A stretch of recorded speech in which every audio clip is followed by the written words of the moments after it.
Espíritu Santo, haz que iluminados por ese mismo Espíritu saboremos las dulzuras del bien y gocemos de tus divinos consuelos. Por Jesucristo nuestro Señor. Amén. Por favor.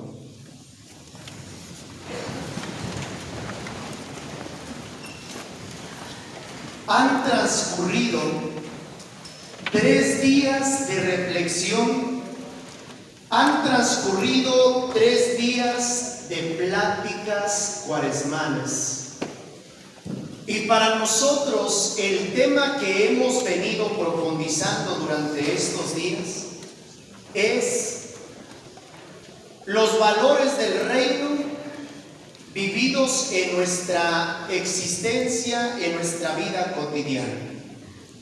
Para nosotros el entender que los valores del reino o el proyecto de Jesús se puede resumir en 5 valores: el amor, la verdad, la justicia, la paz.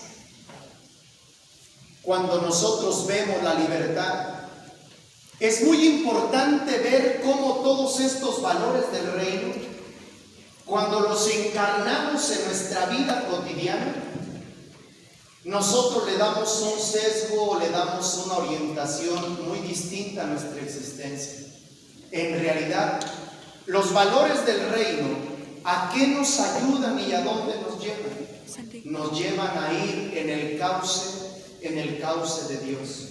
Así como un río que toma su cauce correcto para poder desembocar en el mar, así los valores del reino nos llevan en el cauce de Dios, en el cauce de su proyecto. Por eso para nosotros los 2 primeros días fue muy importante hablar sobre el amor, pero el amor a Dios y el amor al prójimo.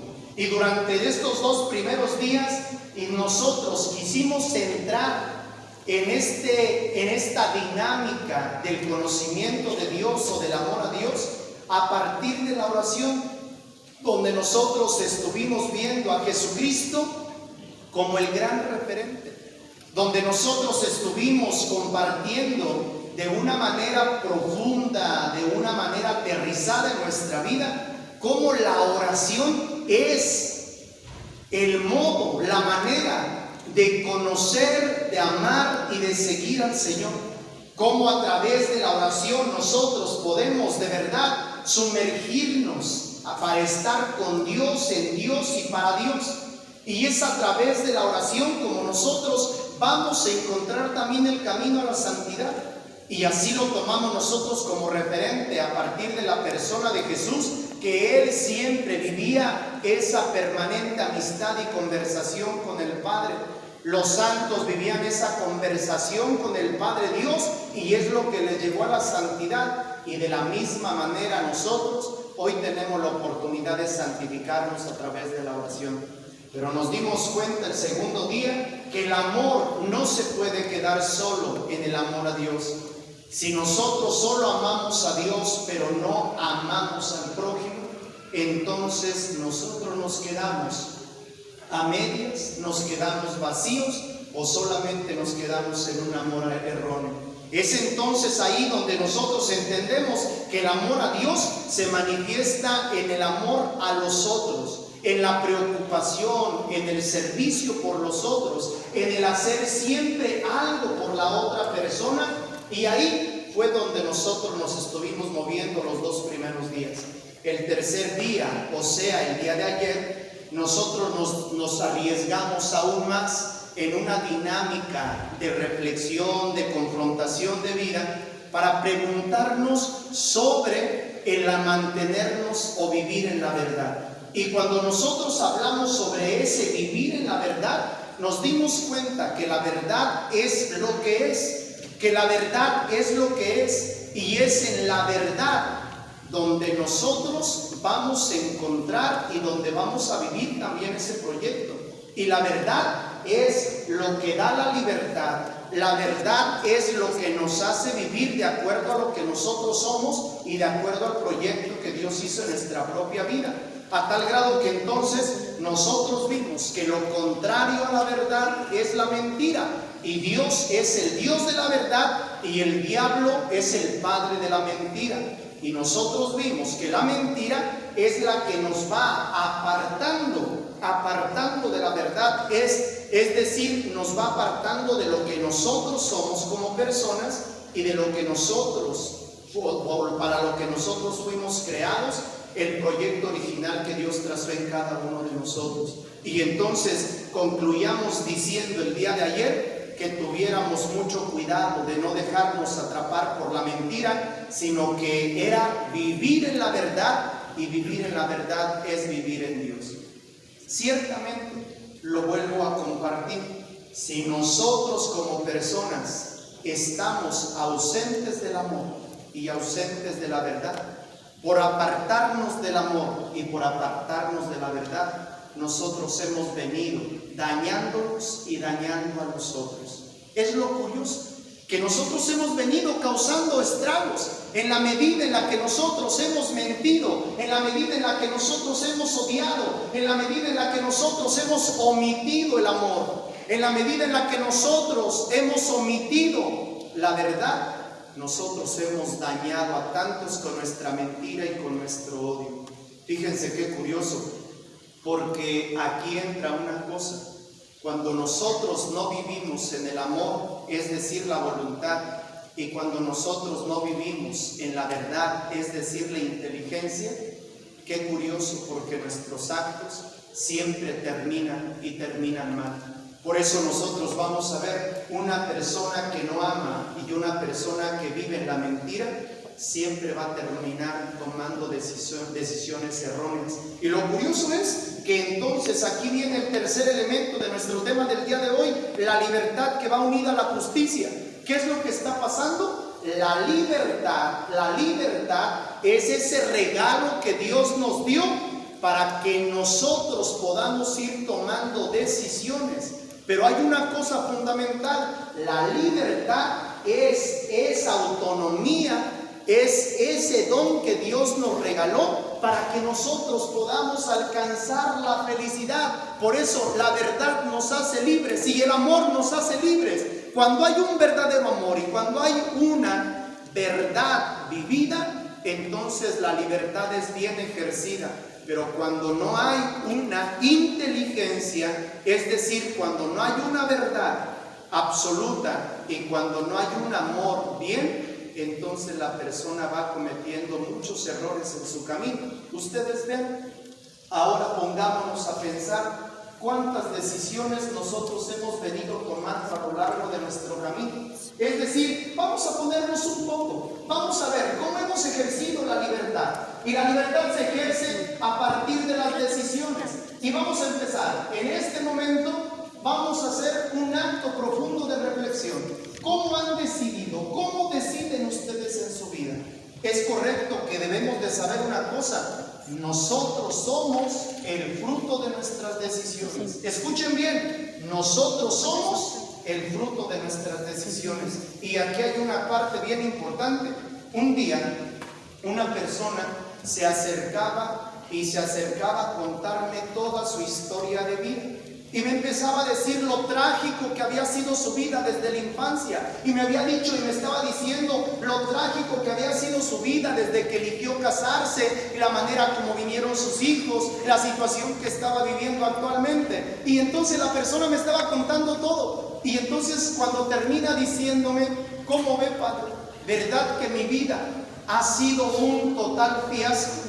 ¿Verdad que mi vida ha sido un total fracaso? Y volteo y le digo a la persona, la vida que usted ha tenido no es otra cosa más que el fruto de sus decisiones, mija. El fruto de sus decisiones. Eso es lo que está usted describiéndome.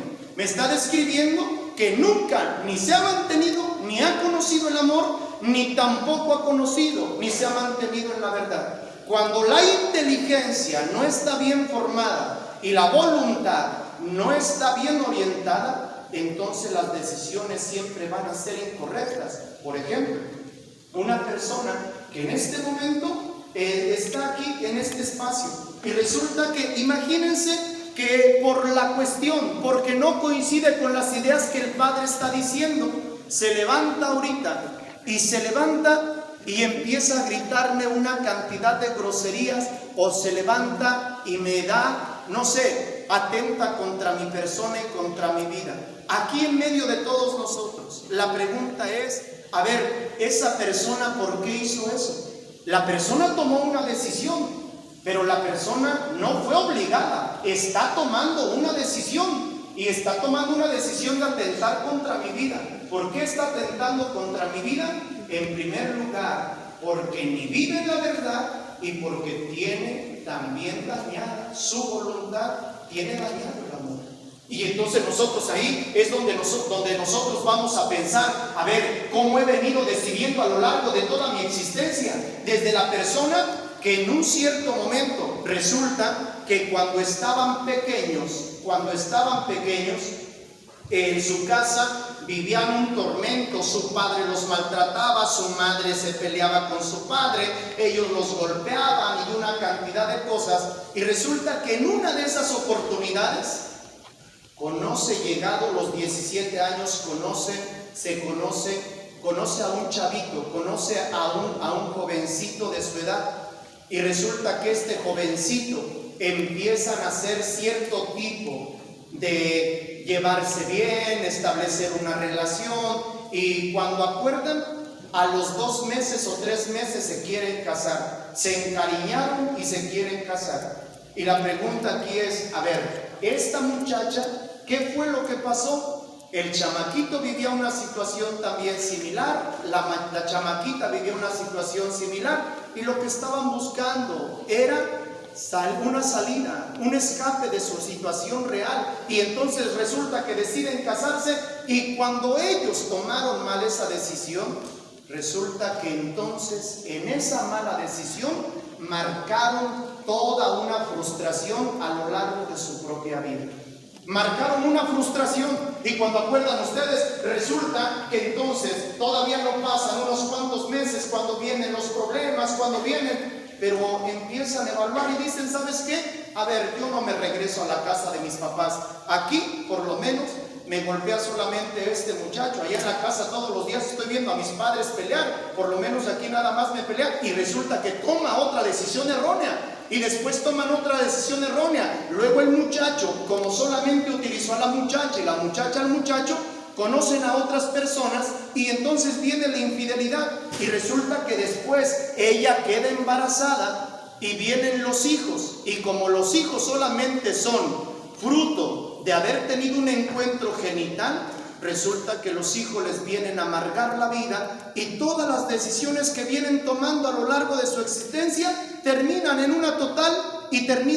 un total fracaso de la vida. A ver, ¿dónde está aquí el gran problema de la historia y el gran problema de la vida? Es que no sabemos tomar decisiones, no sabemos hacer uso de nuestra libertad. Lo pongo con otros ejemplos. El muchacho que en este momento, como nosotros hoy hemos confundido libertad con libertinaje, resulta que el jovencito, porque se siente como con un poco de fiebres ahí en su cuerpo, y siente que le están creciendo los músculos, y se siente ya un poquito grande, y empieza a salirle la barba, y empieza a cambiarle la voz, o la muchachita empieza a tener su desarrollo físico, y cuando acuerdan, resulta que le dicen a sus padres, ¿sabes qué, papá? ¿Sabes qué, mamá? Ya no quiero, déjame vivir mi vida. Yo quiero ser una persona libre, y ya no me estés maltratando, ni destruyendo, ni aburriendo la vida. Por favor, déjame ser libre. Y resulta que los muchachitos, en su decisión primera, decidieron ponerle un alto a la guía de sus padres. Segundo, como los muchachitos quieren tragarse el mundo, se lo quieren tragar a partir de los vicios. Y cuando acuerdan, ya se pusieron el tatuaje. Cuando acuerdan, ya empezaron a probar la marihuana. Cuando acuerdan, ya se acostaron con uno, se acostaron con otro, se acostaron con otro, se acostaron con otro, se acostaron con otro. Y exacto, ya cuando acordaron, ya son realmente un objeto de placer. La pregunta, después de tanto tiempo, cuando los ven a las personas y las tratan o los tratan como unas escorias humanas, que los tratan como un objeto, entonces ahora sí andan ya luchando por sus derechos.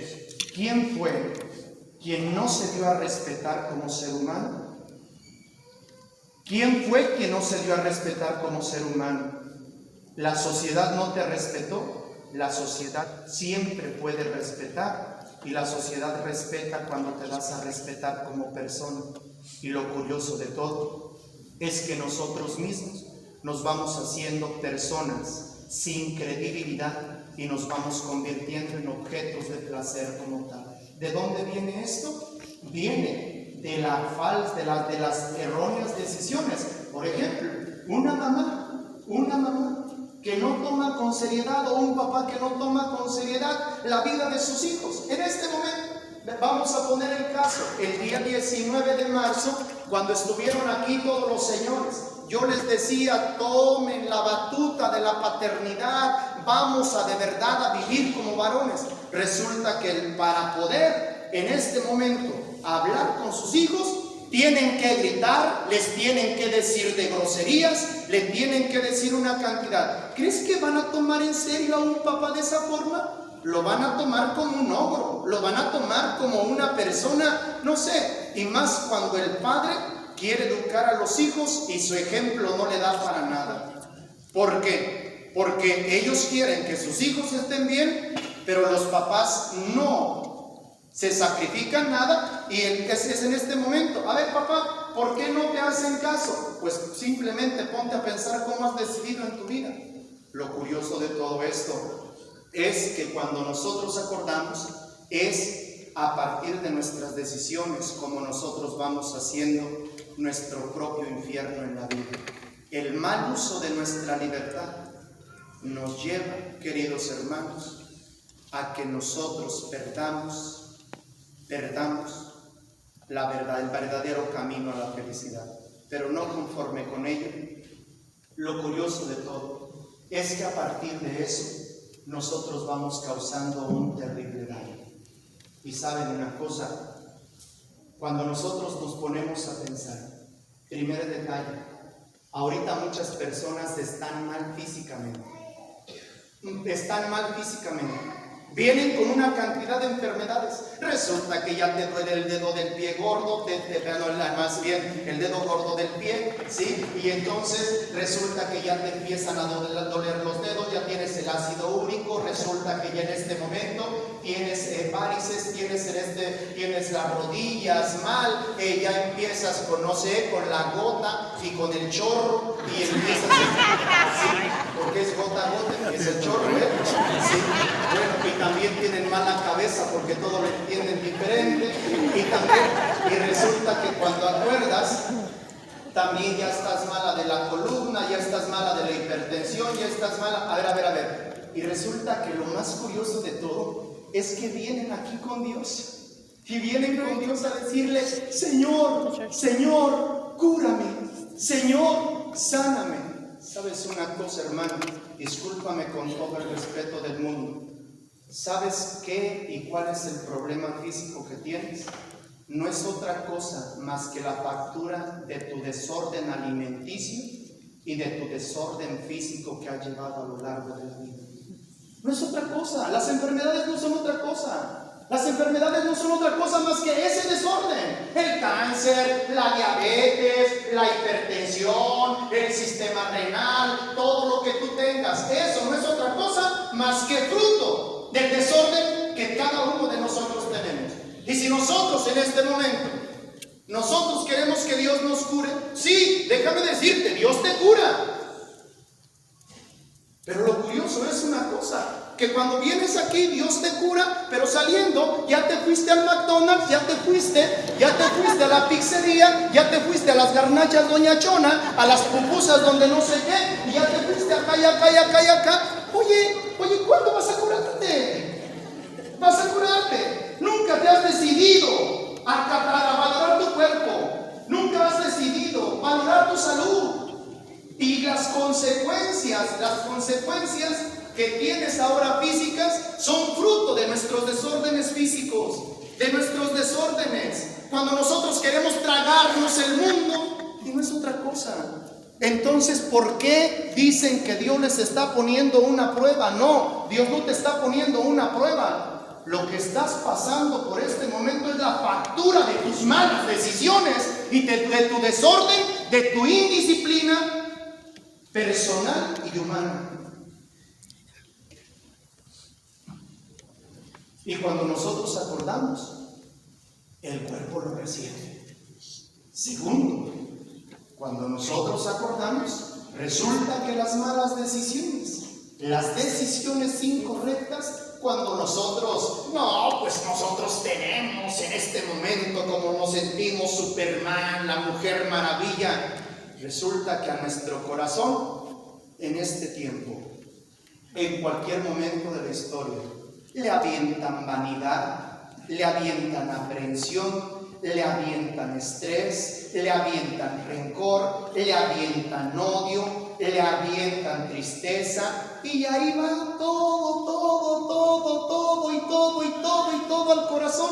¿Y qué es lo que pasa? Cuando acuerda ya tenemos la persona depresiva, la persona que está ansiosa, la persona que se quiere suicidar, la persona que tiene crisis existencial, la persona... Y cuando acuerdas, ¿qué es lo que pasó? ¿Pensaste que odiar no iba a traer ninguna consecuencia? Discúlpame, pero todo lo que le metas al corazón, hablando espiritualmente, todo lo que le metas al corazón va a traer consecuencias, mi querido hermanito. Así como lo oye usted, señora. ¿Sabe qué? Como usted es la mamita que todos los días es la mamá gallina, la mamá controladora, la mamá, y usted el papá celosito, el papá que hace, el papá que no permite. Cuando acuerdas, órale, hermano, cuando acuerdas, siempre la factura se pasa en la vida. El problema físico y el problema del corazón son fruto de las decisiones que hemos venido tomando. Y no es otra cosa más que las consecuencias. Y lo tercero y último, la enfermedad del espíritu.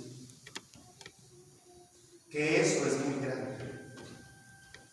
¿Y qué es el espíritu? Es lo que nos conduce a Dios. Una persona hace un rato me preguntaba: Padre, ¿qué diferencia existe entre el alma y el espíritu? Nosotros somos cuerpo, alma y espíritu. ¿Cuál es la diferencia? El cuerpo es lo físico, lo material que tenemos. El alma es lo que dinamiza la vida, el dinamismo. Y el espíritu es lo que nos lleva a la relación con Dios.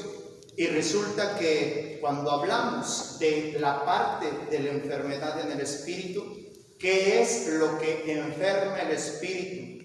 Lo que le enferma el espíritu es el pecado. Y cuando la persona empieza a acostumbrarse a convivir con el pecado, la persona termina muerta interiormente. La persona termina herida interiormente. Por ejemplo, les voy a compartir con todo el respeto, sin afán de ninguna cosa. También me meto al internet y también veo TikTok de vez en cuando. Y resulta que estaba viendo ahí uno de esos videos cortos y estaba haciendo la pregunta una muchacha a otra. Y le dice: a ver, ¿tú cada cuánto te masturbas? ¿Tú cada cuánto te masturbas? Y resulta que le dice la muchacha: pues a mí, cada vez que se me antoja. Ah, bien.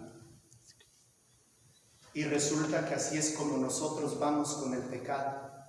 Nos hemos acostumbrado a tanto convivir con el pecado, que incluso el pecado lo hemos integrado a nuestra propia vida. No, es que no pasa nada, solamente son unas cervezas. Y viene alguien y me pregunta: Padre, ¿mentir es pecado? Y cuando acuerdas, mira, el pecado cómo te va haciendo, te va matando espiritualmente, y te va matando, y te va hiriendo. Y el problema más grande es que cuando tú acuerdas, el pecado se termina convirtiendo en algo bueno dentro de tu vida. Se los decía el día de ayer, la persona que tiene, a ver, padre, a ver, póngase a la onda, padre, póngase usted ahorita, pues en la actualidad. ¿A poco, padre, tener relaciones genitales fuera del matrimonio? ¿A poco es pecado, padre?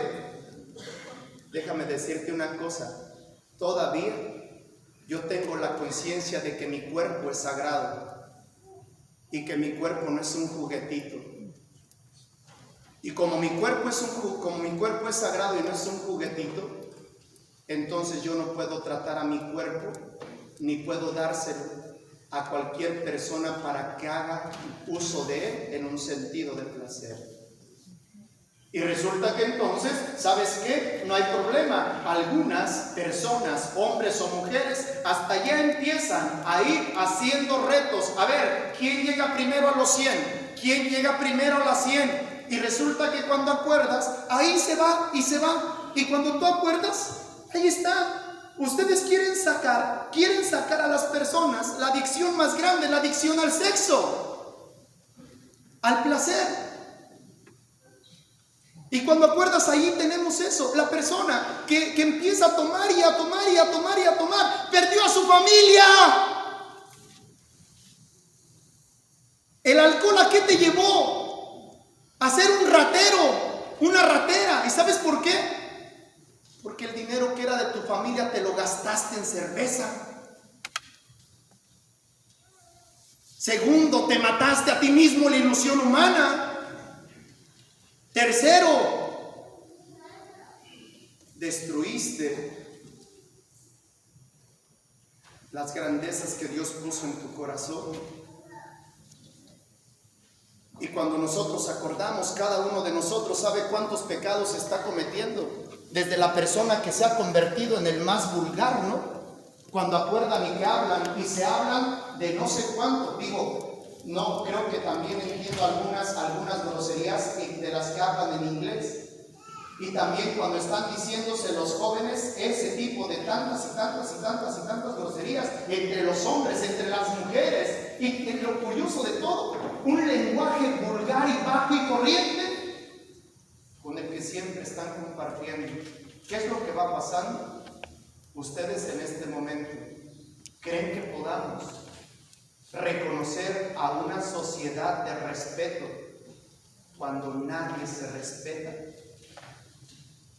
Lo curioso de todo es que tanto la parte física, la parte del corazón y la parte del espíritu nos han dañado personalmente, han dañado familiarmente y nos han dañado socialmente. Y ahí es donde nosotros nos encontramos ahora, el momento actual. Padre, lo entendemos. ¿Y eso a qué se debe? Al mal uso de la libertad. ¿Pero por qué al mal uso de la libertad? Porque perdimos el amor y perdimos la verdad. Y como perdimos el amor y la verdad, perdimos el respeto. Y cada quien puede hacer de su vida un cacahuate y cada quien puede hacer de su vida lo que le plazca. Y entonces ahí nos fuimos perdiendo. Por eso, ustedes me preguntarán, Padre, ¿pero qué hay que hacer? ¿Qué es lo que hay que hacer? Aquí viene la parte más fuerte todavía de este momento de reflexión. Resulta que precisamente, queridos hermanos, ante esta realidad, nosotros decíamos en el Salmo, el Señor siempre cumple su promesa. El Señor siempre la cumple. Y curiosamente, por esa humanidad caída, por esa humanidad perdida, por esa humanidad enferma en el corazón, enferma físicamente y enferma en la libertad, es que Jesucristo vino a este mundo. Lo vamos a presentar a partir de Lucas en el capítulo 4, versículos del 18 al 19. Fíjense qué interesante es este texto de la Escritura, porque es la carta de presentación y el proyecto de Jesús. Cuando nosotros escuchamos y dice lo siguiente, el Espíritu del Señor está sobre mí, porque me ha ungido para anunciar a los pobres la buena nueva. Es decir, para enseñarles a todos que hay un mundo diferente que no es una moda. El mundo diferente, Él vino para enseñarnos que hay una realidad diferente. Segundo, Él vino para salvarnos, para librarnos, y dice, para dar la liberación a los cautivos. ¿Qué nos hace todo esto? ¿Qué nos hace el mal uso de nuestra libertad? Nos hace cautivos, nos hace que nosotros vivamos esclavizados, que nosotros vivamos con grilletes humanos y espirituales. No me digan ustedes que la persona que está enfermo, cuando estamos enfermos, resulta que nosotros estamos haciendo fiesta. Al contrario, sentimos la muerte chiquita, sentimos que ya no podemos, sentimos que ya no avanzamos, se nos viene abajo el ánimo, se nos viene abajo la vida. Y precisamente Jesús ha venido para liberar a los cautivos, para quitarnos los grilletes, y al mismo tiempo ha venido para dar la vista a los ciegos, es decir, para abrirnos el horizonte, para devolvernos la verdad y para enseñarnos la verdad y para dar la libertad a los oprimidos. Aquello que nos ha quitado el deseo de vivir, aquello que nos ha quitado el deseo de existir, aquello que nos ha quitado la luz en nuestro corazón y en nuestra vida, a eso ha venido Jesús. Y aún más, Jesús ha venido para darle la libertad a los oprimidos y proclamar el año de gracia del Señor. Por eso, queridos hermanos, hoy en esta noche, en el tiempo que a nosotros nos resta, hay una cosa importante. Jesús ha venido para curar. Cuando nosotros nos vamos a la Sagrada Escritura, son las son las dos acciones que siempre Jesús hace: sanar físicamente, sanar el corazón y sanar el espíritu. Es lo que siempre Jesús hace: sanar ese corazón, sanar el espíritu y sanar el cuerpo. Cuando nosotros acordamos el tullido, la mujer adúltera, al ciego Bartimeo, nos encontramos a los leprosos, nos encontramos a la suegra de Pedro. Oye, a todos los sana físicamente, a todos los que se le acercan. Y dice que incluso él se ponía y le traían todos los enfermos para que los sanara. Claro, él sana las enfermedades.